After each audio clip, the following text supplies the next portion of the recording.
ዛሬ ሰማይን ስትመለከቱት ወደፊት ሳይሆን ወደ ኋላ እያያችሁ እንደሆነ ያውቃሉ? አሁን ከኛ ርቆ ባለ ኮከብ ላይ ሆኖ አንድ አካል ወደ ምድር ቢመለከት የሚያየው የዛሬዋን ምድር ሳይሆን የጥንቶቹን ዳይኖሰሮች አሊያም የሮማውያንን ግርማ ሞገስ ነው። ይህ በብርሃን ፍጥነትና በጊዜ ሽንገላ የተገነባው የጠፈር ነገር ምንድን ነው? ሰላም የኢትዮጵያ ዴይሊ ኢንተርቴይንመንት ቤተሰቦች፣ ዛሬ የምወስዳችሁ ጨረቃን ዞራ በሰላም ወደ ተመለሰችው አርጤሚስ 2 እናም ደግሞ በጠፈር ጥልቀት ውስጥ ወደ ተደበቀው አስገራሚው የጊዜ ምስጢር ነው። ዛሬ የምነግራችሁ የሰው ልጅ ጽንፈ ዓለምን ቅኝ ለመግዛት ስላደረገው ጉዞ ብቻ ሳይሆን በጨረቃ ላይ ስለታተመው አንድ ልብ የሚነካ የፍቅር ጠባሳ ጭምር ነው። ተመራማሪዎቹ በጨረቃ ላይ ያገኙትን ጉድጓድ ለምን ካሮል ብለው ሰየሙት? ቮያጀር እና ሌሎች መንኮራኩሮችስ የሰውን ልጅ ታሪክ በብርሃን ሞገድ ውስጥ እንዴት ለዘላለም ቀረጹት? ይህንን አእምሮን የሚያስፋፋና እጅግ አስገራሚ መረጃ የያዘ ዳሰሳ እስከ መጨረሻው አብራችሁን ተከታተሉ። ይህ ታሪክ ስለ ብረትና ስለ ጠፈር ጉዞ ብቻ አይደለም። ይህ ታሪክ የጊዜን ሰንሰለት ሰብሮ ስለመውጣት፣ ስለ ሰው ልጅ የስልጣን ጥማትና በከዋክብት መሃል ተደብቆ ስለሚገኘው የቀድሞ ዓለም ሚስጥር የሚተርክ ነው።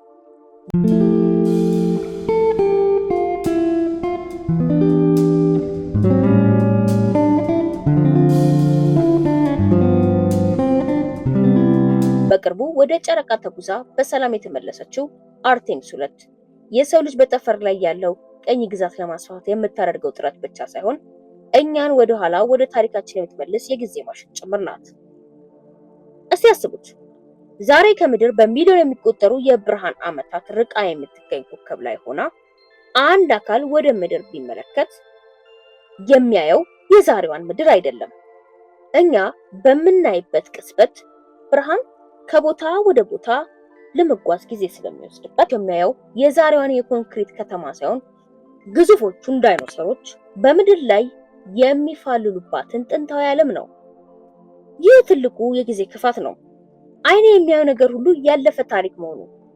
ሰማዩን ስንመለከት ወደፊት ሳይሆን ወደ ኋላ ወደ ሺህ ዓመታት ታሪክ እያየን ነው።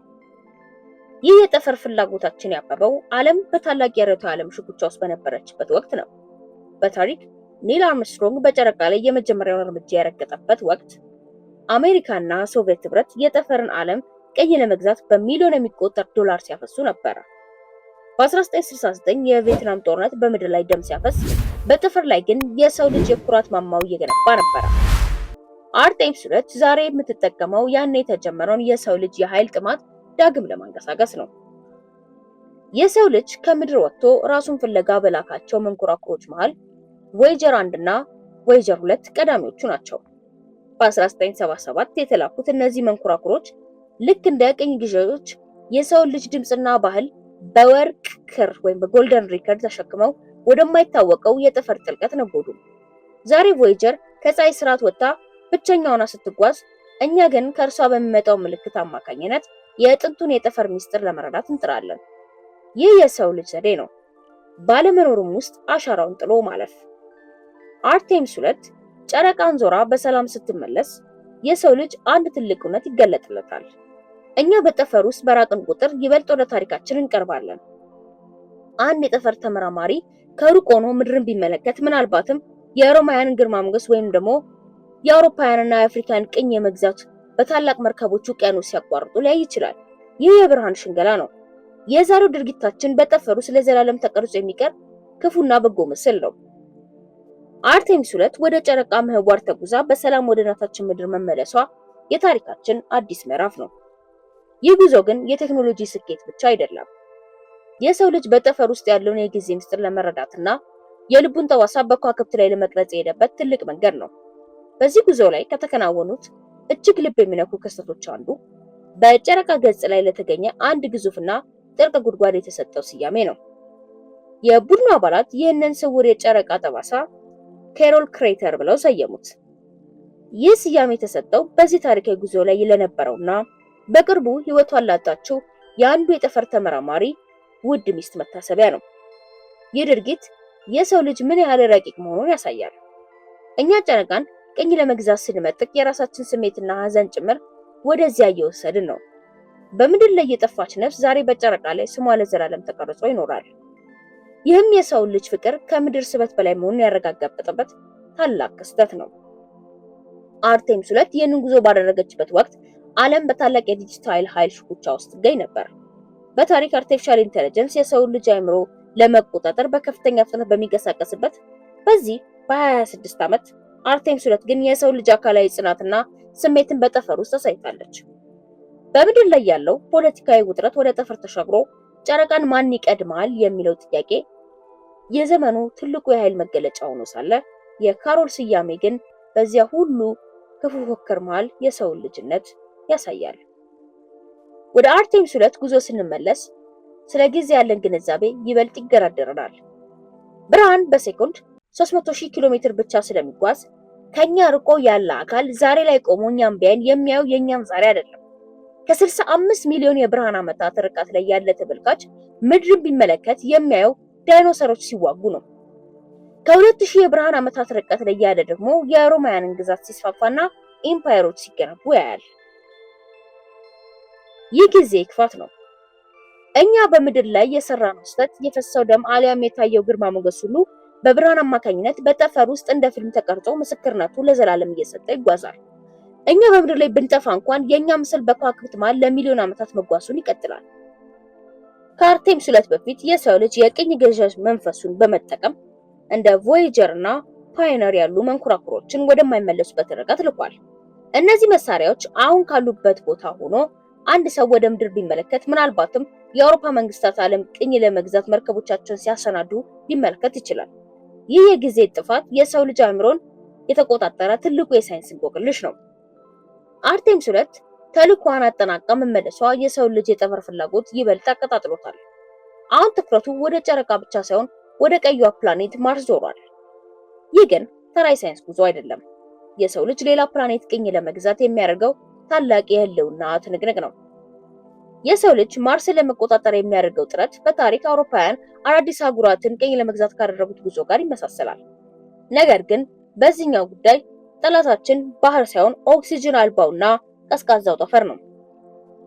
አርቴምስ 2 ያሳየችን ስኬት የሰው ልጅ ከምድር ወጥቶ ሌላ ዓለምን የራሱ ንብረት ለማድረግ ያለውን ብርቱ ጥማት ዳግም አረጋግጧል። በዚህ በ26 ዓመት የጠፈር ጉዞ የጦፈው ዓለም በኳንተም ኮምፒውቲንግ ሽኩቻ ውስጥ በነበረችበት ወቅት ነው። በታሪክ ታላላቅ መንግስታት የኢንተርኔት ዓለምን ለመቆጣጠር በሚያደርጉት ፉክክር አርቴምስ 2 ግን የሰው ልጅ አእምሮ ወደ ከዋክብት ወሰደችው። በምድር ላይ ያለው ፖለቲካዊ ውጥረት ወደ ጠፈር ተሻግሮ ጨረቃን ማን ይቀድማል የሚለው ጥያቄ የዘመናዊ ትልቁ የኃይል መግለጫ ሆኗል። ወደ ጠፈር በራቅን ቁጥር ስለ ጊዜ ያለን ግንዛቤ ይለወጣል። በአንስታይን የረቂቅነት ንድፈ ሐሳብ ወይም ቲዮሪ ኦፍ ሪሌቲቪቲ በከፍተኛ ፍጥነት በምንጓዝበት ወቅት ጊዜ ይዘገያል። አርቴምስ 2 ከምድር ስትርቅ በውስጡ ያሉት ተመራማሪዎች በሰከንድ እጅግ ጥቂት ክፍልፋይ ቢሆንም ከኛ ያነሰ ጊዜ አሳልፈዋል። ይህ የጊዜ ክፋት ነው። በጠፈር ውስጥ ለዓመታት በፍጥነት ተጉዘ ብትመለስ ጓደኞች አርጅተው አንተ ግን ወጣት ሆነ ልትገኝ ትችላለህ። ይህ የጊዜ ጥፋት የሰው ልጅ አእምሮ የተቆጣጠረ ትልቁ የሳይንስ እንቆቅልሽ ነው። በጠፈር ውስጥ ካሉ አስፈሪ ነገሮች መሃል ብላክ ሆል ቀዳሚው ነው። ብርሃን እንኳን ሊያመልጥበት የማይችል ይህ ስፍራ ጊዜ የሚቆሙበት ቦታ ነው። አንድ ሰው ወደ ብላክ ሆል ውስጥ ቢገባ ለተመልካች ሰውየው ለዘላለም የቆመ ይመስላል። ይህ የጠፈር ዘዴ ነው፣ ሁሉም ነገር ውጦ ዝምታን ማልበስ። አርቴምስ 2 እና ተከታዮቹ መንኮራኩሮች ይህንን ክፉና ሚስጥራዊ ጥልቀት ለመረዳት የሚያደርጉት ጥረት የሰው ልጅን የታሪክ አድማስ ይበልጥ ያስፋፋዋል። የአርቴምስ 2 ስኬት ለሰው ልጅ ተራ አይደል ዜና አይደለም። ይልቁንም ወደፊት ለሚመጣውና ይበልጥ ክፉ ለሆነው የጠፈር ቅኝ መግዛት መንገዱን የጠረገ ክስተት ነው። አሁን ዓለም በጉጉት የምትጠብቀው አርቴምስ 3 የመጀመሪያ ሴትና ቀጣዩን ወንድ በጨረቃ ደቡባዊ ዋልታ ላይ ለማሳረፍ ነው። የአርቴምስ 3 ጨረቃን ለመጎብኘት ብቻ ሳይሆን እዚያው ሰፍሮ ለመኖር የሚያስችል መሰረት ለመጣል የታለመ ነው። ይህ የሰው ልጅ ዘዴ ነው። አንድ ቦታ ከደረሰ በኋላ የራሱን አድርጎ ቅኝ የመግዛት ፍላጎቱን አይገታም። በጨረቃ ላይ የሚገኘው በረዶ ወደ ውሃና ወደ ነዳጅ በመቀየር ጨረቃን ወደ ማርስ ለመሄድ እንደ ነዳጅ ማደያ የመጠቀም ህልም አለው። ይህ ከምድር ስበት ወጥቶ ሌላ ዓለምን ለመቆጣጠር የሚደረግ የስልጣን ክፋት ነው። ይህ የጠፈር ጉዞ በሚፋጠንበት በዚሁ በ26 ዓመት ምድር በታላቅ የተፈጥሮ ቀውስ ውስጥ ትገኛለች። በታሪክ የአየር ንብረት ለውጥ ምድርን ለመቆጣጠር በከፍተኛ ፍጥነት እየተንቀሳቀሰ ባለበት የሰው ልጅ ግን በሚሊዮን የሚቆጠር ዶላር ወደ ሰማይ እየረጨ ነው። በ26 ታዳሽ ኃይልና የኒውክሌር ቴክኖሎጂ የዓለማችንን የኃይል ምንጭ ለመቀየር በሚጣጣሩበት ወቅት አርቴም 3 ግን ለሰው ልጅ ሁለተኛ ቤት ፍለጋ ወደ ላይ ትመጥቃለች። ወደ ጠፈር በራቅን ቁጥር ብቻችንን ነን የሚለው ጥያቄ ይበልጥ ይጮሃል። የጊዜ ንድፈ ሐሳብ ካየን ምናልባት ከኛ ርቆ ያለ አካል እኛን እያየን ሆነ እያየ ያለው የኛን ዛሬ ሳይሆን የኛን ጥንት ነው። በተመሳሳይ እኛ ወደ ሩቅ ከዋክብት ስንመለከት የምናየው የባዕዳንን ዛሬ ሳይሆን የጥንት ስልጣኔያቸውን ሊሆን ይችላል። ይህ የብርሃን ሽንገላ የሰው ልጅ አእምሮ የተቆጣጠረ ትልቁ እንቆቅልሽ ነው። ምናልባትም የላክናቸው ቮያጀርና አርቴምስ መንኮራኩሮች አንድ ቀን ከኛ በፊት የጠፉ አሊያም ከኛ በኋላ የሚመጡ ስልጣኔዎችን ምስል በብርሃን ሞገድ ውስጥ ሊያገኙ ይችላሉ። አርቴምስ 2 እና 3 የሰው ልጆችን ወደ ኋላ መለስ ብለው ምድር እንዲመለከቱ አድርገውታል። ከጠፈር ሲታይ ምድር በጨለማ ውስጥ ያለች አንድ ትንሽ ሰማያዊ ነጥብ ናት። የሰው ልጅ በታሪክ ያደረገው ቅኝ ግዛት፣ የፈሰሰው ደም፣ የነገሰው ክፋትና የታየው ግርማ ሞገስ ሁሉ በዚህ ትንሽ ነጥብ ላይ የተፈጸመ ነው። ጊዜ በጠፈር ውስጥ ቢለወጥም ብርሃን የታሪክ ምስል ተሸክሞ ቢጓዝም ለኛ ግን ያለችን ብቸኛ ቤት ምድር ናት። አርቴምስ ወደ ጨረቃ ሄዳ ስትመለስ ይዛ የመጣችው ትልቁ ትምህርት ከዋክብትን ቅኝ ለመግዛት ስንነሳ የገዛ ቤታችንን መጠበቅ እንዳለብን ነው። እስቲ ያስቡት፣ ከሚሊዮን የብርሃን ዓመታት በኋላ አንድ አካል የእናንተን የዛሬ ምስል በሌላ ፕላኔት ላይ ቢያዩ ምን እንደሚሰማችሁ ትፈልጋላችሁ? የሰው ልጅስ ወደ ጠፈር የሚያደርገው ይህ ጉዞ በእርግጥ ሁለተኛ ቤት ያስገኝለት ይሆን? የእናንተን ጠቃሚ አስተያየት በኮሜንት መስጫው ላይ ጻፉልን። ይህንን በሳይንስና በስሜት የተሞላ እውነተኛ ታሪክ ሌሎች እንዲደርስ ላይክ እና ሼር ማድረጋችሁን አትርሱ። እንዲህ ያሉ ዓለምን ያስገረሙና መልስ ያላገኙ የጠፈርና የጊዜ ምስጢሮች ለማግኘት ደግሞ ሰብስክራይብ በማድረግ የኢትዮጵያ ዴይሊ ቤተሰብ ይሁኑ። አርቴምስ 2 ወደ ምድር ስትመለስ ይዛ የመጣችው ትልቁ ምስጢር እኛ ከከዋክብት መሃል ያለን ቦታ ምን ያህል ኢምንት እንደሆነ ነው።